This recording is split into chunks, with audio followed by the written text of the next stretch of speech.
Карам Mercedes E200 от 99-та година и често казано през 2026 година по-добра кола за цената си не може да намерите.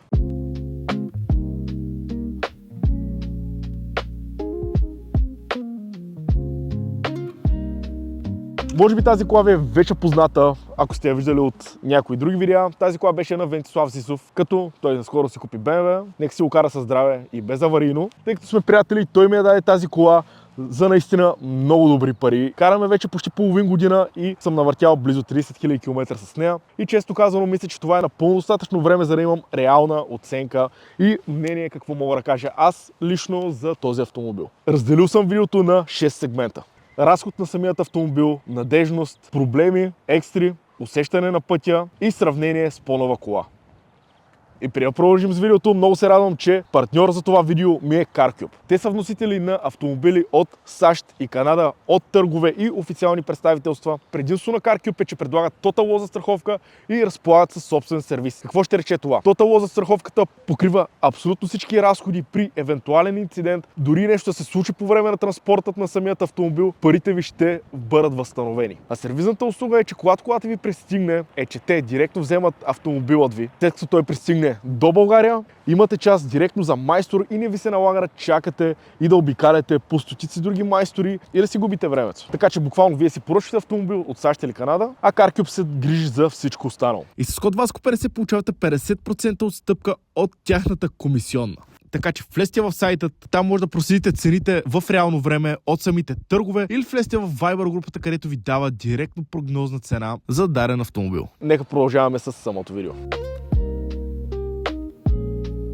Да започнем и с едно от най-важните неща за един българин, а именно самият разход на автомобила. Тази кола е с двойка бензин, М111 мисля, че се водише двигателят, 136 конски сили. 99-та година Mercedes фейслифт, като има газ, а самият разход на самият автомобил е внушителен. Под внушителен визирам наистина малък. Поради проста причина, че с една газова бутилка, която събира 52 литра газ точно, мога да мина между 350 и 400 км. Но предимно 350, тъй като карам доста смесено и ми дава разход близо между 11 и 13 газ, в зависимост от моето шофиране. Разбира се, свършил съм и за под 300, да не кажа 250 км, но там беше като я карахме до Германия. Тоест, за самият разход колата харчи между 11 и 13 газ, в зависимост от вашето шофиране. Имайте предвид, че тази кола е доста тежка и ако карате повече в града, реално може да стигне и над 15, особено ако сте в София и ако карате по задръстване. Но често казано, готиното тук е, пак казвам, имате газ. Аз съм много голям почитател на газовите уредби и реално разходът ви е почти 2,5 пъти по-малък в сравнение, ако я карате на бензин. Да, разбира се, на бензин колата върви много по-приятно, много по-смазано, обаче това е кола 99-та година, купил съм я за наистина много под пазарната цена и тук не смятам, че има нужда да я карам на бензин постоянно. Да, от време на време, когато искам да смажа един вид двигателя, не знам точно, не разбирам от техническата част на самите автомобили, разбирам от това да ги карам, горе-долу кой какъв двигател е, от модели и до там. Не съм точно тези хора, които да разглеждам двигателите до последното им боче да ги разбирам, тъй като това за мен вече се превръща в една мания, едно обсебване. Аз съм по-скоро автомобилен ентусиаст, обичам автомобилите и нека преминаваме към втора точка. Колко всъщност е надежден този Mercedes? Както бях споменал още в самото интро на видеото, тази кола ме кара вече от половин година. Единственото нещо, което се е налагало да се прави по нея, бяха да сменят тампони и един лагер, но това са консумативи, това не е нещо, което да е проблемно на този автомобил. Да, вече в зависимост какви части слагате, разбира се, тук може да окаже значение колко също ще е и надежден самия автомобил, тъй като ако слагате една идея по-скъпи, по-качествени материали, обслужите винаги с възможно най-доброто, което може да дадете на самия автомобил. Разбира се, той ще ви кара много по-дълго. Лично аз така се грижа за моите автомобили, но изминал съм 30 000 км за половин година с тази кола. Сега и предстои трето обслужване след някъде около 1000. Аз ги обслужвам на 10 000 км, което според мен този диапазон, ако карате смесено, 10 000 км е идеално. Ако карате повече в града, лично бих предпочел да обслужвам колите между 6 до 8 000 км, ако е само в града. Но това е лично мое мнение. Всеки има право да се грижи за автомобила си както иска. Разбира се, пак казвам, това ще окаже значително влияние на самата надежност на самия автомобил. Но както споменах, единственото нещо, което съм и правил, са тампони и един лагер. Ако търсите нещо надежно, тази кола не се продава. Може да си внесете през CarCup, разбира се. Там 10 000 евро няма ли да ми я продадеш? Какво? Там 10 000 евро няма ли да ми я продадеш? Аз толкова ти вземам на видео, Венци.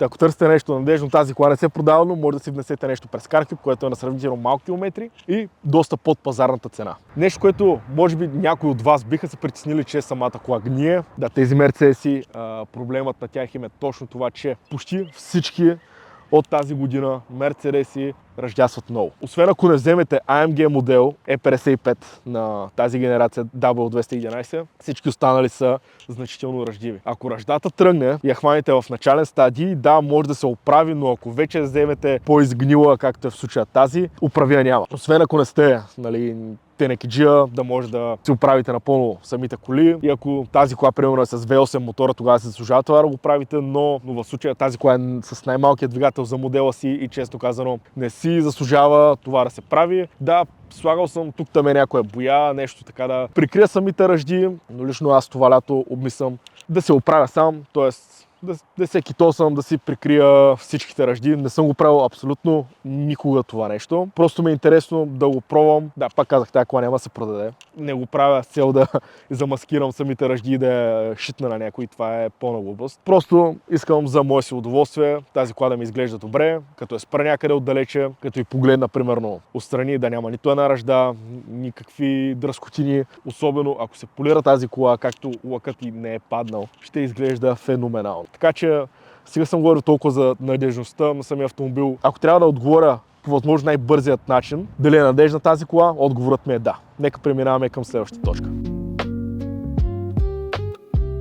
Ето кои са и някои от нещата, които ме дразнят лично мен в този автомобил. Както казах в предната точка, супер надежна е, но навсякъде има ръжди. Буквално тази кола, каквото и да правиш, дори да успееш да я прикриеш по някакъв начин самата ръжда, то проблемът е, че тук, както виждате, в смисъл тук е набъбнала самата боя, но най-вероятно ръждата е стигнала някъде от тук и това управия няма.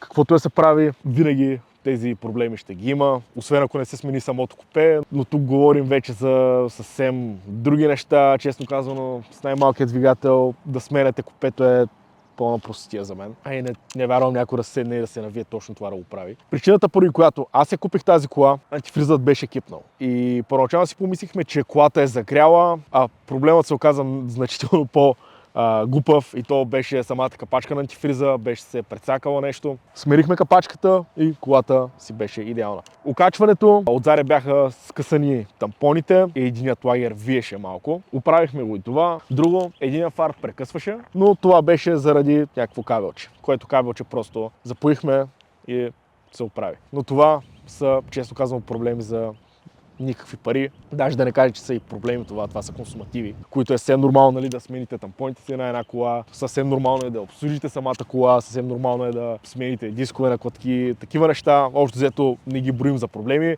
В момента халогените и не светят, въпреки че имам чисто нови, просто не е останало време да се сменят, но дори да не се сменят, пак колата си върви идеално. Вече сме в самият автомобил и най-готиното предимство на точно този Мерцедес е, че салонът е изключително запазен. И само хората, които са имали или притежават стар Мерцедес, ще разберат, а именно вътре самата миризма. Тъй като на времето са слепвали самите материали с някакво лепило, доколкото ми е известно, самата миризма просто не може да се махне от него. Като влезеш, ти мирише на лукс. Бих казал, единственото нещо, което мога да сравня е точно на това на лукс. Дори колата е 99-та година, това имайте предвид, че тази кола кола, някога чисто нова, е струвала страшно много пари. За годините си тази кола е значително запазена отвътре. Материалите не са мръднали, махагонът не е напукан. Да, смисъл тук воланът е леко по-изтъркан, може би, но това е, имайте предвид, кола на близо 30 години. Мисля, тази кола е на 27 години. Точно. Другото, което е, не бях споменал, че колата е на 570 000 км. Проверявали сме по ВИН номер, проверявали сме по диагностика, проверявали сме техни тестове, колко километра е минала на годишна база. Имайте предвид, че предишният собственик, не Венци, а преди него, е минал близо по 100 000 км на година с нея, което е значително много. Вътре, като седнеш, настаняваш се в едно кресло. Има много място както отпред, така и отзад. Споменах за самото усещане и нека самите и екстри да спомена. Имаме си буквално кожа и меки материали навсякъде. Буквално нямаме никакви пластмасови елементи по самата кола. Колата е автоматик, 5-степенен G-Tronic, което е безсмъртна скоростна кутия, въпреки че тя след горе-долу някъде, мисля, че 10 000 км е за обслужване, но дори да не обслужа, често казано, няма какво да и стане толкова. Самите екстри на самият автомобил имаме си мултиволан, двузонов климатроник или климатик, не знам точно какво е. Паращи задни облегалки, подгреви на седалките, прибиращи се странични огледала, шибрах, който се отваря, темпомат, 2 степени на самата скоростна кутия. Тези екстри, които в момента споменавам, за нови автомобили не са абсолютно нищо. Мисля, да имаш подгреви на седалките не е абсолютно нищо, да имаш прибиращи се странични огледала не е абсолютно нищо. Но имайте предвид, че тази кола е 99-та година. Това е кола преди 26 години. Качвал съм се в нови мерцедеси и съм виждал по-малко екстри в по-нови мерцедеси. Тук зависи как ще се я поръчиш вече, но като екстри колата е доста оборудвана. Единствено липсват подгревите отзад, кожените седалки и обдухванията на седалките, но честно казано и с тези неща може да се разминем някакси. Имаме също така и L седалки, хладилна жабка, централно заключване. Имаме си също така и airbag навсякъде. Тази кола е сравнително обезопасена, което наистина лично мен много ме кефи. Аудиото на самата музика се е също доста добро.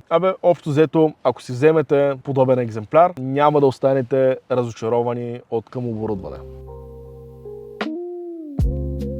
Сега и за нещо, което наистина много, ама изключително много ме впечатли този автомобил. Усещането на пътя, когато карате тази кола, е просто невероятно. Колата е много директна, завива изключително много, тъй като на Мерцедес предните гуми, освен че завиват, те си чупят леко настрани. Наистина бих казал, че е скандално маневрена. Това е най-точното определение за точно тази кола. Колата е 136 конски сили. Да, някои ще си кажат, тя е гробница, тя не върви, но в интерес на истината, каквото пише на километража на тази кола, това и може да вдигне. И то до ден днешен. Най-вероятно от тези 136 конски сили са останали може би 100, даже и под 100. Особено както има и газова уредба, че и се вдига допълнително товара, самите джанти също вдига допълнително товара, но усещането е просто невероятно. Колата влиза добре в завоя. Имайте предвид, че тук самото окачване е сменено. Колата не е с оригинално окачване, колата е по-снижена надолу и не са изпуснали амортисьорите, колата е просто сменено окачване, затова е толкова ниска. Даже миналия ден бях паркирал абсолютно същият екземпляр и честно казано, другият Мерцедес беше значително по-висок от този. Усеща се малко по-твърда колата, отколкото когато е в заводски вид, но сметка на това, когато си на самата магистрала, когато караш малко по-бързо, отколкото трябва, нали? При изпреварване, разбира се. Колата върви изключително добре. Наистина, като залепене на пътя, дори да е с 136 конски сили, с газова уредба, малък двигател, честно казано, колата върви изключително добре, когато е в високите си скорости. Когато сте в града, както казах, гумите се чупят при завиване, което ви помага изключително много с маневреността, да завивате, в смисъл да минавате в по-тесни пространства, разбира се. Да намерите място за тази кола, разбира се, тя е към, мисля, че 5 метра дълга. За София може и да е малко голяма, по-широка е от стандартна кола, но за мен, аз лично предпочитам колите ми да са големи. Имаме и друга кола, може би сте виждали Пасатът в едно от видеята на Венци. Той мисля, че е най-идея по-дълъг от тази, но това е изключително по-добре. Ако трябва да сравня с по-нов автомобил, пределно неясно ми е, че това е стара кола, това е кола, която не е за всеки. Минусите и тук това, нарочно го ставих за най-накрая, но да, колата е стара, има потраквания, има ръжди, винаги би имал някакъв евентуален проблем, но ако трябва да я сравня с моят Passat B6, който е, ако трябва да избирам между двете, да, Passat е по-нов, по-обезопасен е, 2008 година е, повече конски сили има, но ако трябва да избирам между едното и другото, бих избрал точно това. Защо? Защото тази кола ми дава много повече усещане на пътя, аз обичам да шофирам, особено когато става въпрос за завой, за дълъг път, тъй като има и значение в каква кола се движите.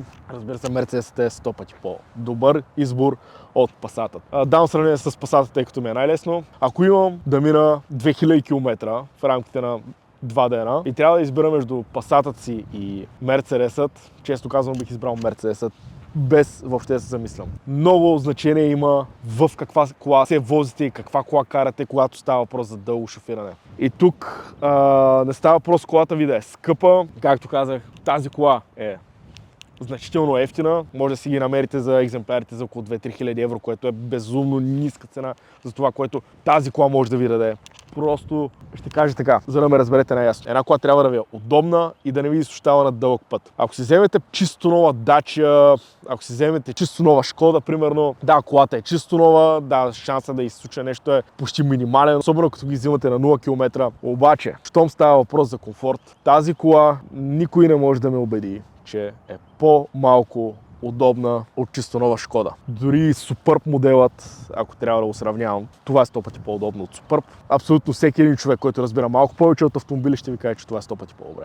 Тук пак, за сравнение с нова кола, тази кола има абсолютно всички екстри, които са ви необходими за една кола. Да, има и по-базови версии от тази. Аз си мислех, че тази е доста базова, допреди да видя това, което се предлага на пазара. Реалната стойност може би на тази е около 3 до 4 хиляди евро, в зависимост от ако и се замажат ръждите, най-вероятно ще стигне до 4 хиляди евро, нещо такова. При двакта и състоянието на двигателя. Но ако мислите да си вземете друг автомобил, който е надежден, автомобил, който е комфортен, автомобил, който ще ви даде усещане за автомобил и сте на бюджет, разбира се, и не искате много голям разход, това ви е перфектната кола. Да, в смисъл, много е важно да ги подберете както трябва, тъй като ако си вземете някоя дарака на 30 години предразпадане, разбира се, че ще имате постоянно проблеми, постоянно ще се занимавате с майстори. Но пък за сметка на това, дори да се занимавате с майстори, тази кола е супер ефтина. Частите за нея са супер ефтини, има адски много майстори, които могат да оправят подобен тип автомобил и навсякъде ще ви приемат, разбира се.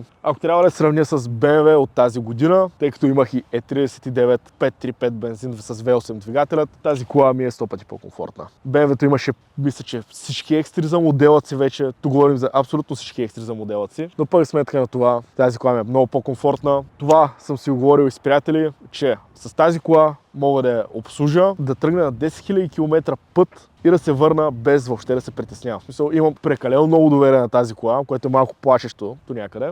Но пък за сметка на това, затова и тия колата. Ако искате да имате само един автомобил, който ви носи удоволствие от това да го шофирате, автомобил, който ви е комфортен, автомобил, който има най-малкото някаква стойка, тъй като ако го сравня с чисто нов Голф, и това има 100 пъти повече стойка от чисто нов Голф, точно тази е класа е за вас. Не тази не се продава.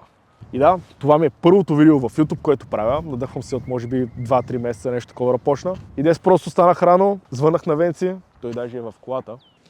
Венци, поздрави хората. Много поздрави! Колата е хубава, отзад е най-хубаво. И е комфортно и за други неща, знаеш ли? Комфортно пробвал съм, преди да ти я продам. Поздрави и на Яни Саунда. Поздрави и на Яни Саунда. Той е най-великия.